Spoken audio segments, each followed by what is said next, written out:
亲爱的朋友们，欢迎来到微光夜读。大学同学聚会上，前妻窝在死对头怀里，嘲讽我这辈子都是条穷命，永远也翻不了身。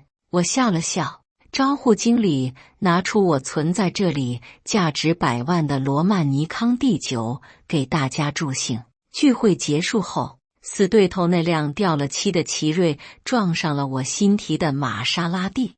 我牵着首富千金的手，看着脸色惨白、浑身颤抖的前妻，不屑一笑：“你还是没变，又穷又爱装。”接下来开始我们本期故事，记得点击订阅并开启小铃铛。晚上出门给女友买她爱吃的那家炒河粉时，遇到了大学同学林志杰、于晨林。咱们都快10年没见了吧？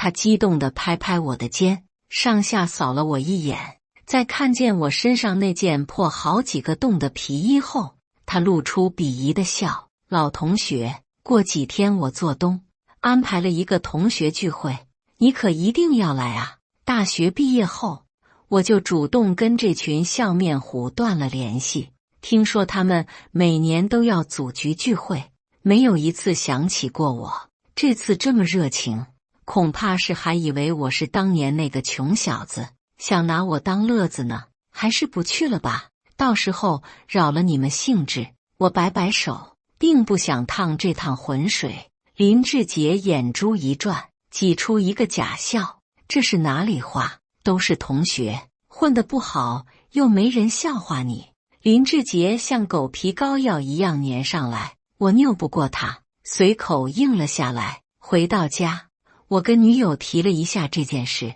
女友听后笑作一团。我就说让你换件衣服出门，你那皮衣穿了都快有6、7年了吧？堂堂一个公司老总，因为一件衣服被人误会，你说你多憋屈？那不是你送我的吗？我哪舍得丢？我本来物欲不强，不喜欢铺张浪费。林志杰从大学就跟我不对付，每次说话都是夹枪带棒，冷嘲热讽。我知道他打心眼里瞧不起我，如今看到我穷困潦倒，心里估计都乐开花了。聚会那天，女友亲自为我挑选了一件高定西装，又替我打好领带，头发往后梳，露出额头，用发胶固定住。我笑了笑，看着镜中的自己，俨然一副成功人士的标配。跟女友告别后，我来到约定好的聚会酒店。我到的时候，人都来齐了，原本闹哄哄的包厢安静了下来。林志杰看着我今天的模样，从鼻孔中哼笑一声。我听见他小声嘀咕：“今天倒是穿得人模狗样的，别以为我不知道你私下里是个什么东西。”哟，陈林这面子可真够大的，让我们一顿好等。说话的是班长，也是我的寝室长，当年带头孤立我的人，郑少秋。看你这身打扮，如今在哪高就啊？此话一出，10几道目光纷纷朝我们这边望过来。林志杰憋着笑，想看我当面出丑。陈云集团，我淡淡开口。原本安静的包厢突然爆发出一声爆笑，紧接着饭桌上的笑声此起彼伏。郑少秋捂住肚子，笑得直不起腰。他看着我，眼里尽是鄙夷和嘲讽。于晨林，你就别开这种玩笑了吧，那可是陈云集团，多少世界顶尖学府的人挤破头都挤不进去。就你那大学都没毕业的学历，恐怕连做陈云的保安都不够格吧？我有些无语，自己白手起家打下的公司，我怎么就不够格了？林志杰也出声附和，一副语重心长的模样。陈林，大家都是同学，你就没必要打肿脸充胖子了。我那天都看到了，你大晚上还在摆摊卖炒饭呢。我本来想给你留个面子，不当面拆穿你，可你这牛吹得也太过了吧。说着，林志杰拿出那晚他偷拍我的照片，照片里，我穿着破烂的皮衣，在冷风中拿着铁锅颠勺，面前摆着各种佐料。这个角度明显是一张错位图，拍图的人倒是花了不少心思。照片一出，包厢里瞬间弥漫着窃窃私语声。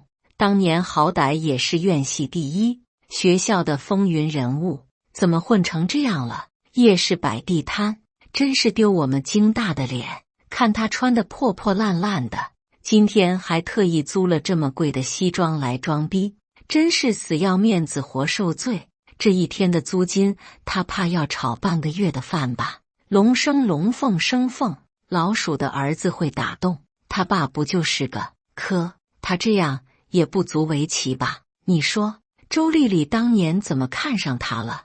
难怪他们刚结婚就离了婚，跟了这种没本事的男人，真是他这一生的污点。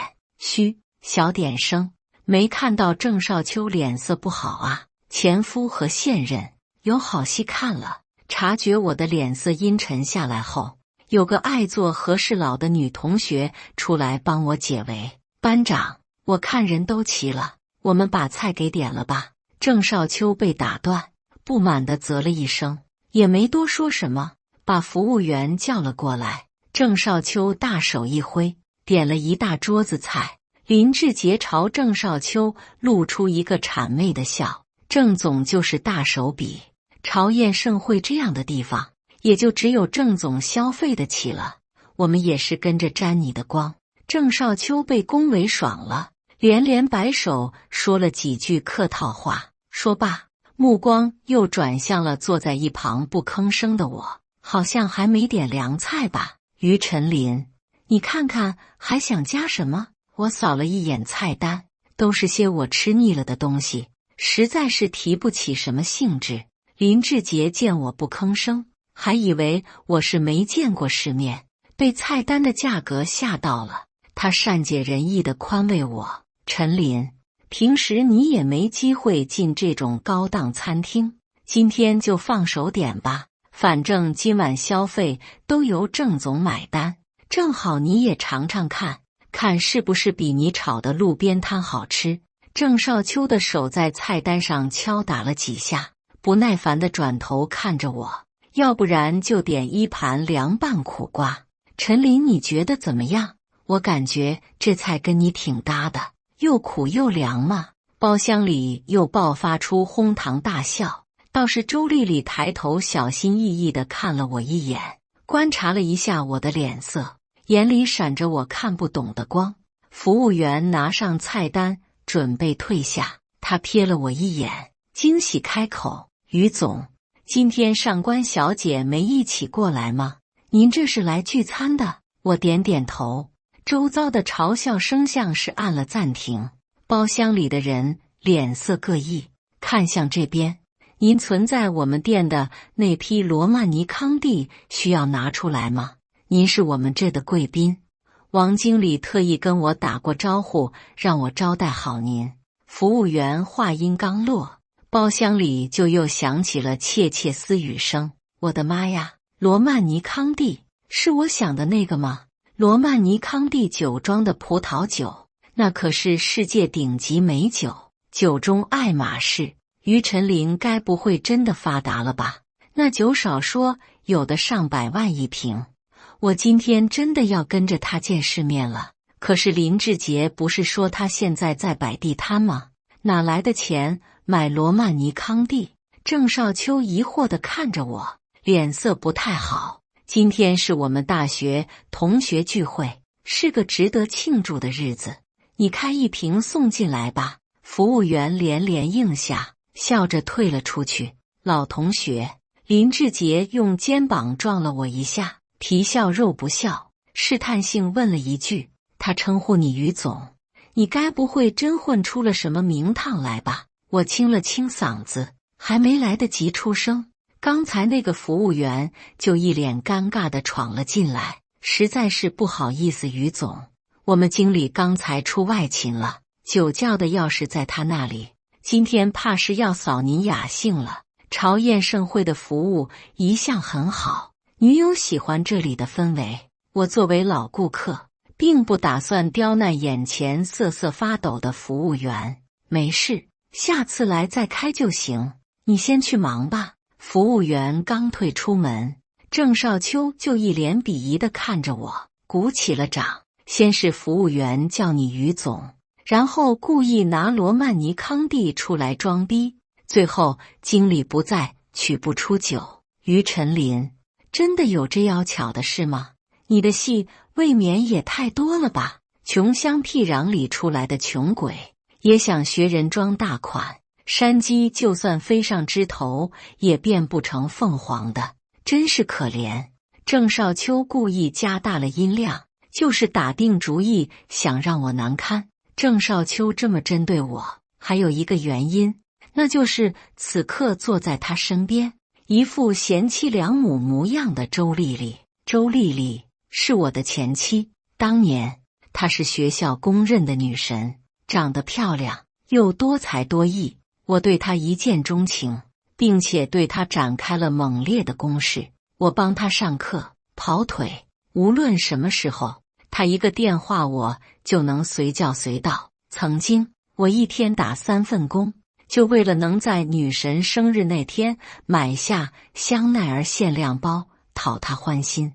但周丽丽对我一直挺冷淡，她像一朵高岭之花，只可远观，不可亵玩。随着时间的推移，我也渐渐放下了她。但是毕业后，她主动找上了我，开口第一句话就是让我娶她。原来那时候周丽丽已经怀孕3个月，她不肯打掉孩子，但又没法跟家里交差，所以她打定主意让我娶她当接盘侠。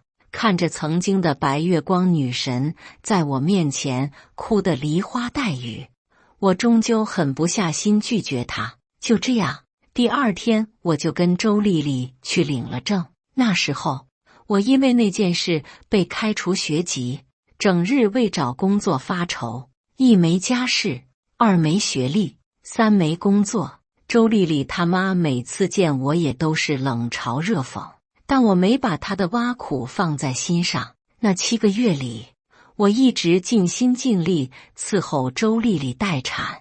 她生产那天难产，我焦急等在手术室门口，1天1夜没合眼。生完孩子，我又拿出不多的存款，请了一个金牌月嫂照顾她过月子。原本以为我总算苦尽甘来，抱得美人归时，周丽丽跟我提了离婚。她回来找我了，我们还是分开吧。只是我没想到她跟郑少秋走到了一起。明明她肚子里孩子的爹是于晨林。郑少秋出声把我的思绪拉了回来，他朝我举起杯，露出一个得意且高高在上的笑。我得敬你一杯。说起来，你还替我照顾了丽丽母子一段时间，这份恩情我一直记在心上。我看着头上飘着绿的男人，有些想笑，都是替别人养儿子，怎么他还有莫名其妙的优越感了？天冷了，你就别去摆摊炒饭了。我公司旗下酒店里还缺一个迎宾，到时候你要是被哪个富婆看上了，这辈子就能躺平了。郑少秋调笑着，话里的讽刺不加掩饰。哟，这恐怕是不行吧？一个大嗓门的女生阴阳怪气的开口，你们可别忘了于晨林当年做过什么事。他看见女人就跟饿狼似的，到时候出事了，不是砸郑总的招牌吗？我顺着声音看了过去，说话的人是王小莲，张沐月的室友。你们可别忘了他当年对月月做过什么事，他又是怎么被退学的。王小莲抱住坐在一旁一脸心虚看着我的张沐月，气冲冲的朝我呸了一口。张沐月看了我一眼，扯了一下王小莲的袖子，支支吾吾开口，当年的事都过去了，小莲你别再提了。月月，你总是这么善良，善良被人欺，你怎么还不明白？王小莲恨铁不成钢地戳了戳张沐月的脑门。我看着他虎视眈眈，恨不得上手撕了我的眼神，轻笑了声。我也想知道当年到底发生了什么事。你这个禽兽，要不是我们月月心软没告你，恐怕你早就牢底坐穿了，哪有机会坐在这里大言不惭。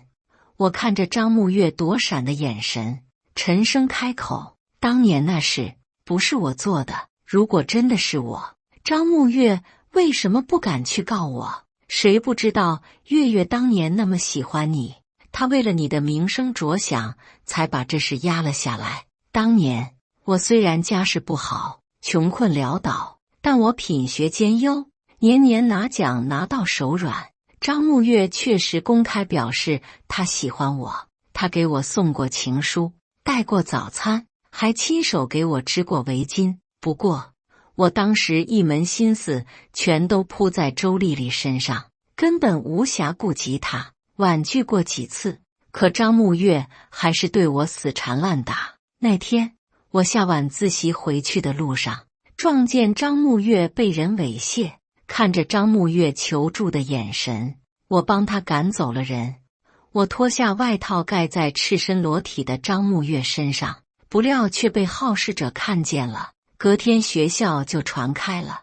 为了张沐月的名声，我硬生生抗下了这件事。没成想，张沐月想借着这事逼我跟他在一起，被我严词拒绝后，他动了歪心思，散播我兽性大发猥亵他的谣言。后来我被学校强令退学，大好前途毁于一旦，背了这么多年的黑锅，是时候为自己平反了。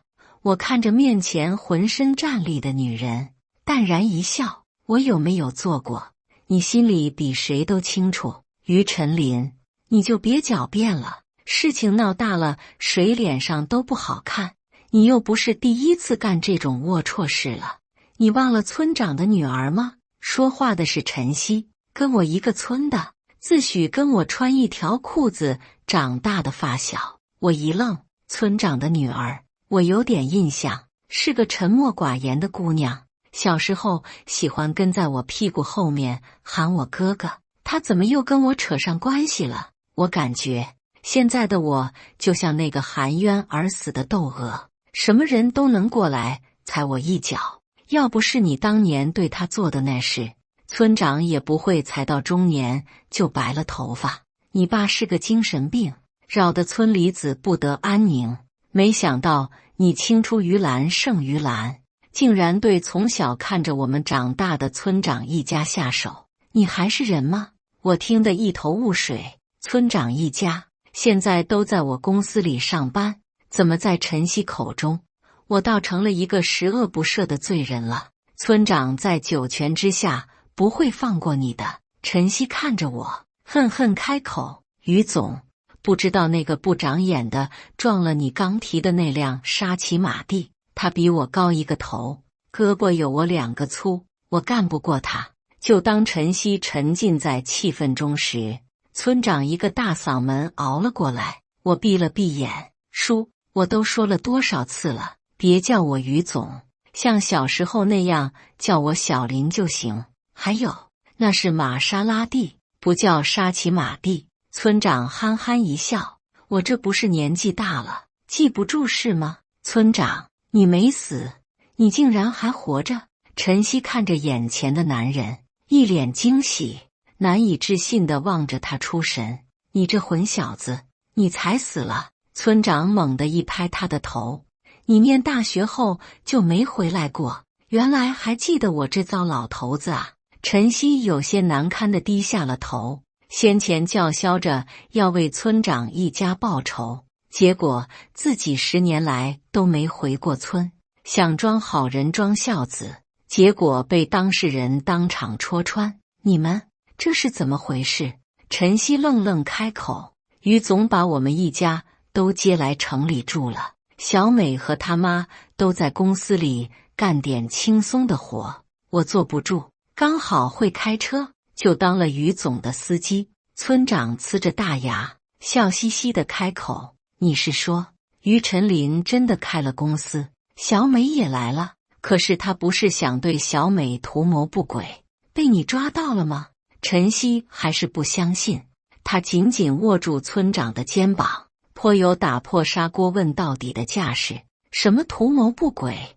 村长挠了挠脑袋，一脸不解。小美之前精神有点问题，总喜欢说胡话，还是于总花大价钱给她看病治好的，要不然我都不敢想我们一家要怎么活。村长说到动情处，一把鼻涕一把泪。陈曦黑着脸梗着脖子想挑刺，他要是真为你着想，心疼你，怎么会让你一把年纪还给他开车？他就是想羞辱你。村长听懂了陈曦的言外之意，他厉声喝住了陈曦：住嘴！于总1个月给我开10万工资，平时出门也是专门司机开车，根本用不上我。我种1年庄稼都挣不到这个钱，更别提小美和她妈妈，大字不识一个。于总心善念旧情，才给我们一家人安排了这么好的工作，你凭什么指责他？村里的小学、中学都是于总出钱盖的，他怕我们出远门不方便，还给我们修了路搭了桥。你呢？你别站着说话不腰疼。你这些年给家乡做了什么贡献吗？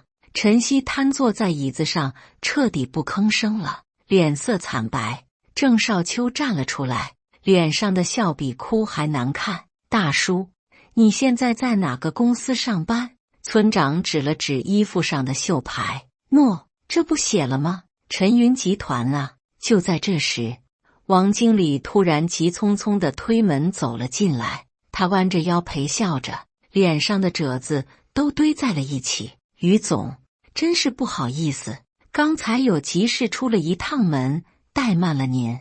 您要的罗曼尼康帝，我给您拿过来了。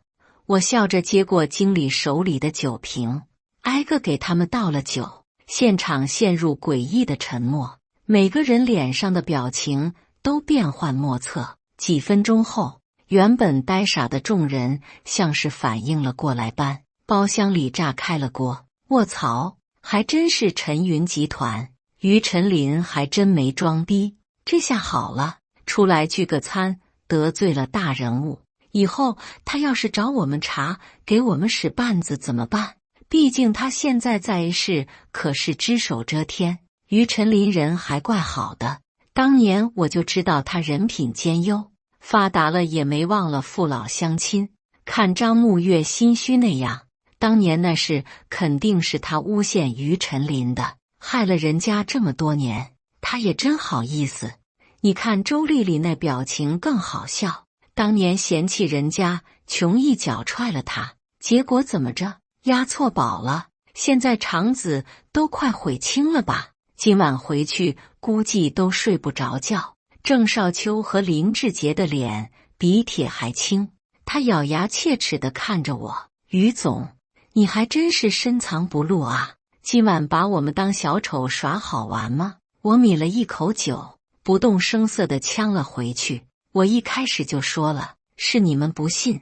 包厢的门被人从外面推开了，进来一个穿着考究的小老头。哟，大伙都吃上了啊，路上堵车，我就来迟了些。闻言，大伙都急忙放下手里的筷子围了上去。刘老师，这么多年没见，你还是没变样，还是这么英俊潇洒。刘老师，10年没见，我们都快想死你了。刘老师乐呵呵地点点头。同学们，我也很想你们啊。尽管我在生意场上厮杀了这么多年，但我一直不太喜欢这种虚与委蛇的场合。我坐着没挪窝没说话。郑少秋扫了我一眼，故意把话头引到我身上。刘老师，你还不知道吧？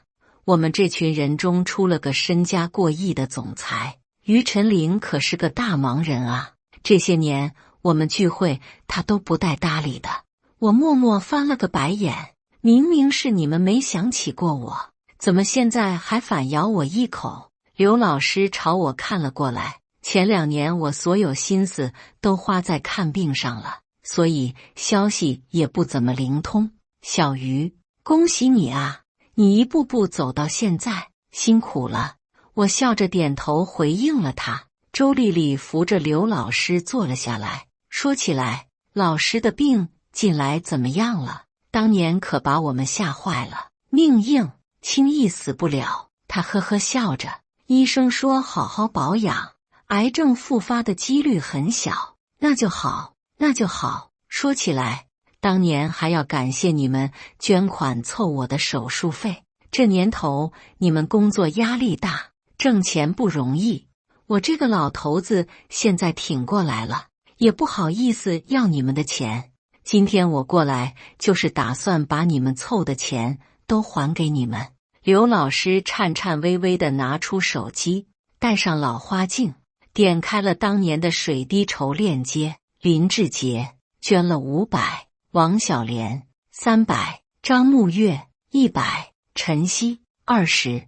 刘老师每念一个数字，就有人低下头去。没过一会，包厢里一半的人都恨不得找地缝钻进去。郑少秋和周丽丽一起捐了5万。郑少秋看了一眼众人羞愧的表情，高傲地抬起了他的头颅。刘老师扶了扶眼镜，看着众人涨红的脸，有些不解：你们这是干什么？捐多捐少都是心意，老师都很感激你们的。2个女生凑到一起嘀咕了起来。陈曦当年要不是刘老师，早就饿死了。前2年刚知道刘老师得病的消息时，他在群里发语音哭了一整晚，还说要好好挣钱给老师看病。真是当面一套背地里一套，竟然就捐了20。那他还在我们面前装什么？算准了水滴筹匿名，我们不知道实情是吧？那这样讲，郑少秋和周丽丽夫妻俩还算可以的，至少他们有钱是真捐，不是作秀。我记得刘老师当年的心肝宝贝是于晨林吧？怕他没钱吃饭，硬是给他饭卡里充了好几百块钱，就别提给他买衣服买鞋了。你刚才听见他名字了吗？该不会他一分都没捐吧？有些人就是越有钱越抠门。南平，他们越聊越激动，音量也不自觉大了起来。郑少秋鄙夷地看了我一眼，弯起了唇角。于总好歹身价上亿，现在是上流社会中的佼佼者了，一时想不起对他有知遇之恩的老师，也不算什么稀奇事吧？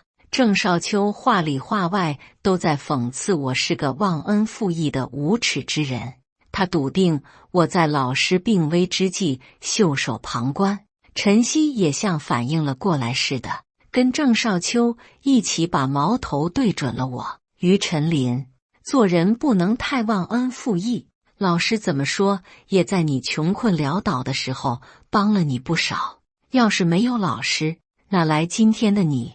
我看他涨红着脸，大言不惭指责我的模样，莫名有些想笑。不知道的还以为我对他做了什么十恶不赦的事，让他这么费尽心思拉我一起下水。老师，你当年就是太心软了，才养了个白眼狼出来。郑少秋今晚一直被我压一头，现在好不容易找到个反击我的机会，他哪肯轻易放过。少秋，你说什么呢？刘老师一脸困惑。我病情能成功控制住，最应该感谢的人就是小鱼。郑少秋不服气，他从鼻孔里哼笑一声：老师，都这时候了，你就别替他遮掩了，他人品怎样，我们都一清二楚。刘老师一脸愤怒地加大了音量：我从确诊到住院做手术，花的所有钱都是小鱼出的，他还送我去燕国，费尽心思联系了研究这方面的专家。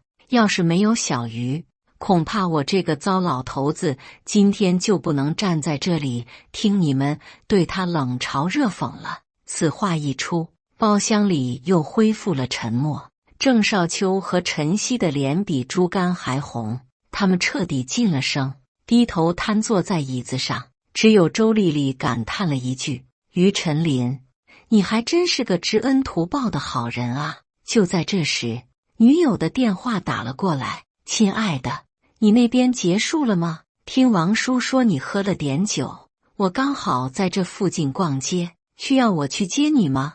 我听着女友软糯的语气，不自觉勾唇笑了笑：“好啊，我这边也快结束了。”也许是我的笑意太过明显，放下手机时，我看见不少人正盯着我看。我清了清嗓子：“真是不好意思，我女朋友过来接我了，可能要失陪了。”我跟助理打了招呼：“今天所有的消费由我买单。”一直坐在角落里没吭声的林志杰开口了：“于总，我们好不容易才有机会聚一下，下次再聚就不知道是什么时候了，没必要扫大家的兴吧。再说，我们都还没见过嫂子呢，正好让我们大家也见识见识，是什么样的美人拿下了我们的青年才俊于总。”我摆摆手，笑着推脱：“我女朋友容易害羞，不太能适应这样的场合。”周丽丽攥紧了手，脸色不太好。不知为何，她抬头盯着我看了一会，突然笑着呛了我一句：“于总这么藏着掖着，该不会是女朋友拿不出手吧？”虽然我今晚碍于情面，一直对这群笑面虎忍让着，但是这不代表他们能随意欺辱嘲笑我的阿瑶。周丽丽慎言，我女朋友当然是世界上最好的女人，起码她不会在我低谷穷困潦倒时背弃我，转头就找好了下家。周丽丽的脸色猛地变得惨白，她大概没想到，她弃之如敝履的舔狗，有朝一日会为了维护其他女人，在公众场合这样给她难堪。毕竟在她心中，我一直是那条永远包容她、永远臣服于她的狗。现场气氛一度跌到冰点，还是刘老师出来讲和。他轻轻地拍了拍我的肩：“你小子总是喜欢闷声干大事，办公司这事你瞒着我，是不想让我为你操心。如今你都苦尽甘来了，你有能力保护自己，保护你的家人。既然女朋友都来了，就带过来给我这个老头看看吧。”无奈我点点头，给阿瑶发了一条消息。阿瑶来的时候，我还在给刘老师敬酒，就听见身后传来尖叫声，一阵接着一阵。我皱着眉转过身来，阿瑶已经俯身抱住了我。我的妈呀，今晚真是跟着于晨林见世面了，也没人跟我说他女朋友是上官瑶啊。平时都在电视上看，今天可算是看到真人了，比电视上美多了。这可是京圈大小姐，名媛中的名媛，他爸可是上官芳豪，这么多年一直霸占富豪排行榜榜首。待会我可以跟他蹭个合照吗？这都够我吹一辈子的牛了。阿瑶笑着跟众人点头打招呼，我握紧他的手，准备带他离开。转身之际，周丽丽叫住了他。周丽丽盯着我们十指紧扣的双手，紧抿着唇，脸上看不到一丝血色。上官小姐，你知道你身边的这个男人在你之前曾经还有过一段婚姻吗？他露出一个胜利者的微笑，挑衅地盯着阿瑶看。郑少秋被他这阵仗吓破了胆，他拉住周丽丽的胳膊，把她往后拖。他一脸歉意地看着我们，不好意思，我老婆今晚喝多了酒，在耍酒疯呢，还请上官小姐海涵。随后又在周丽丽耳边低语着：“你发什么疯？这是上官家的大小姐，不是我们能得罪得起的。”众人也纷纷出来打圆场，阿瑶却放开了我的手，安抚性地拍了拍我的手背。她径直走到周丽丽面前，露出一个恰到好处的微笑：“你是陈琳那个前妻吧？”周丽丽惊恐地瞪大双眼：“你竟然知道我？”阿瑶撩了撩头发，夫妻之间本来就不该有秘密的。周丽丽突然发出爆笑：“也是，是我以小人之心夺君子之腹了。只是我很好奇，上官小姐条件这么优越，什么优秀的男人找不到，为什么会找一个离过婚的男人呢？林志杰也坏笑着跟人调侃道：难道是上官小姐就喜欢捡别人用过的？那我是不是得跟于晨林学习学习？现在抓紧找个人结婚再离婚啊！林志杰太过激动，没控制好音量，他的这句挖苦直接进了阿瑶的耳中。我握紧双拳，竭力想让自己忽略掉这句话。毕竟在我的大学生涯里，他们各式各样的嘲讽我都听过。我告诉自己，没关系的，我已经在生意场里锻炼的百毒不侵，已经不是当年那个容易被恶意刺伤的毛头小子了。我浑浑噩噩走到阿瑶身边，牵住她的手，想带她离开这个是非之地。但令我没想到的是，阿瑶拽着我的手，直接走到林志杰和周丽丽面前。她沉声开口，脸色铁青，道歉。两人明显没反应过来。什么？阿瑶又厉声重复了一遍，向于晨林道歉。他曾经的经历，遭遇到的苦难，不是你们嘲讽欺辱他的理由。你们在座的每一个人，无论是人品还是身价，都远远比不上他，所以也只能动动嘴皮子，说一些风凉话。随后，阿瑶又快步走到林志杰面前。就算你离过100次婚，我也不会看上你这种人。你这辈子、下辈子、下下辈子，永远都比不上于晨林。你永远都只能被他踩在脚下，无法反抗。临走之际，阿瑶回头看着周丽丽慌乱的背影，笑着开口：周小姐，背叛的人下地狱，像你这种践踏他人真心的人，是不会有好下场的。回家的车上，我看着窝在我怀里撒娇的女孩，宠溺地勾了勾她挺翘的鼻子。阿瑶，他们说的那些话，我耳朵都听起茧了。我已经不在意了，你没必要为了我去跟他们结仇。你现在代表的是上官家，我怕他们宴会结束后散播你的谣言，影响你。阿瑶看着我，用力摇了摇头，打断了我的话。陈林，名声对我来说都是身外之物，我从始至终在乎的只有你。我握紧了他的手，跟他十指紧扣。阿瑶，我们结婚吧。阿瑶在新闻发布会上公布我们结婚的喜讯时，微博已经爆了好几个热搜，手机一直响个不停。我点进微信群，林志杰等人已经在群里接龙恭喜我了。于总跟上官小姐真是郎才女貌，天生一对啊！祝贺你们喜结良缘。结婚那天别忘了请老同学们去坐坐啊！当年我就知道于总不是一般人，果然现在事业爱情双丰收，简直是人生赢家啊！到这气氛一片祥和，周丽丽突然发了一条消息，打破了其乐融融的氛围。结婚又怎样？过不了多久又要离。